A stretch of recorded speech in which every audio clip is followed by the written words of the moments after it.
আসলে আমি আগে যে পিসিটা ইউজ করতাম ওটা অনেক ওল্ড ভার্সন ছিল, তো ওখানে তো সব কাজ করা যেত না, যার কারণে আমি Ryzen 5 এর 5600G প্রসেসর দিয়ে একটা পিসি বিল্ড করি যাতে মোটামুটি গেমিং এবং টুকটাক আদার্স অ্যাপস গুলো ইউজ করতে পারি, এজন্যই বিল্ড করা।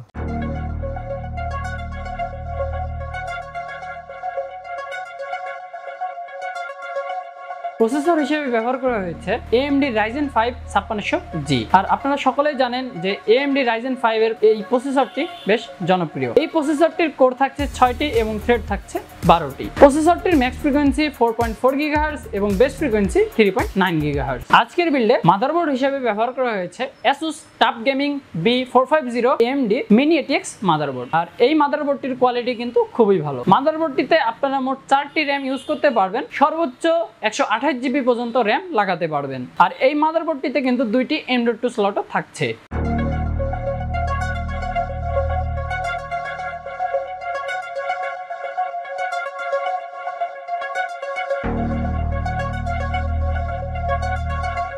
আজকের বিল্ডে এখানে RAM হিসেবে ব্যবহার করা হয়েছে Corsair LPX Vengeance 8GB 3200 এর একটি RAM। তো স্টোরেজ আমি 1TB SSD নিয়েছি, কারণ মানে কিছু গেম থাকবে প্লাস আরো মাল্টিটাস্কিং এর জন্য এই 1TB SSD টা নেওয়া, তাহলে সব পারফরম্যান্স আমি স্মুথলি পাই।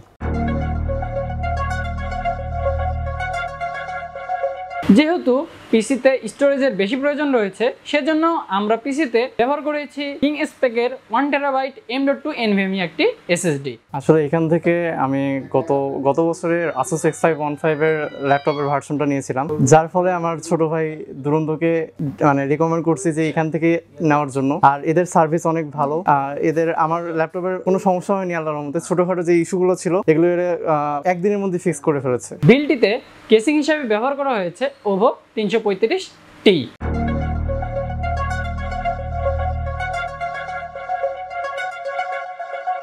এই পিসি বিল্ডের মধ্যে সব প্রোডাক্টস আমাদেরই চুজ করা, এর মধ্যে হচ্ছে আপনার পাওয়ার সাপ্লাই, মাদারবোর্ড, RAM সবকিছু নিজেরাই চুজ করা। শুধু হচ্ছে আমরা গ্রাফিক্স কার্ডটা যেটা চাইছিলাম ওটা পাইনি, যার কারণে আমাদেরকে অন্য প্রোডাক্টটি নিতে হয়েছে। যেহেতু আজকের এই পিসিতে ভাইয়া ভালো মানের গেমিং করবেন, সেজন্য এখানে একটি গ্রাফিক্স কার্ড আবশ্যক ছিল। আমরা এখানে গ্রাফিক্স কার্ড হিসেবে ব্যবহার করেছি Palladium RX 580 8GB একটি গ্রাফিক্স কার্ড। আজকের বিল্ডটিতে পাওয়ার সাপ্লাই হিসেবে ব্যবহার করা হয়েছে জনপ্রিয় ব্র্যান্ড Gigabyte GPE 550 550 ওয়াটের একটি পাওয়ার সাপ্লাই। আর এই পাওয়ার সাপ্লাইটি 80+ সার্টিফাইড একটি পাওয়ার সাপ্লাই। এছাড়া আজকের বিল্ডে HP 22F IPS প্যানেলের একটি মনিটর থাকছে, আর টিপি লিংকের USB একটি ওয়াইফাই ডিভাইস থাকছে। এদের প্রাইস আসলে অনেক এফোর্ডেবল ছিল, এই জন্য আমরা আর কি লো বাজেটের মধ্যে ম্যানেজ করতে পারছি, অনেক ভালো কিছু পাইছি লো বাজেটের মধ্যে। আর কি আসলে টাইম কনজিউমিং চলছে, যে এত টাইম নিতেছে মানে কাস্টমারের জন্য আসলে টাইম নিতেছে।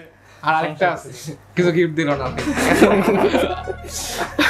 আজকের বিল্ডের টোটাল কস্ট ছিল ৭২,০০০ টাকা। যারা ৭২,০০০ টাকার বাজেটে গ্রাফিক্স কার্ড সহ এরকম পিসি বিল্ড করতে যাচ্ছেন, তারা সরাসরি আমাদের শোরুমে চলে আসতে পারবেন। আজকের এই পিসিটি দিয়ে আপনি চাইলে ভালো মানের গ্রাফিক্সের কাজও করতে পারবেন, ভিডিও এডিটিং এর কাজ করতে পারবেন, এছাড়া অন্যান্য সকল কাজই কিন্তু করতে পারবেন। আর গেমিং এর কথা তো বললামই, এই পিসিটা মূলত তৈরি করা হয়েছে গেমিং এর জন্য। ভাইয়া এটাতে দিয়ে গেমিং করবেন। তো পিসি বিল্ডটা আপনাদের কাছে কেমন লেগেছে তা আমাদেরকে অবশ্যই কমেন্ট করে জানিয়ে দিন। আর ল্যাপটপ, কম্পিউটার সহ যে কোনো অ্যাক্সেসরিজ কিনতে সরাসরি আমাদের ওয়েবসাইটটি ভিজিট করতে পারবেন। তো আমরা চলে এসেছি ভিডিওর একদমই শেষ পর্যায়ে। এতক্ষণ আমাদের ভিডিওটির সাথে থাকার জন্য অসংখ্য ধন্যবাদ। দেখা হবে অন্য কোনো ভিডিওতে। ততক্ষণ পর্যন্ত আপনারা ভালো থাকবেন, সুস্থ থাকবেন। আল্লাহ হাফেজ।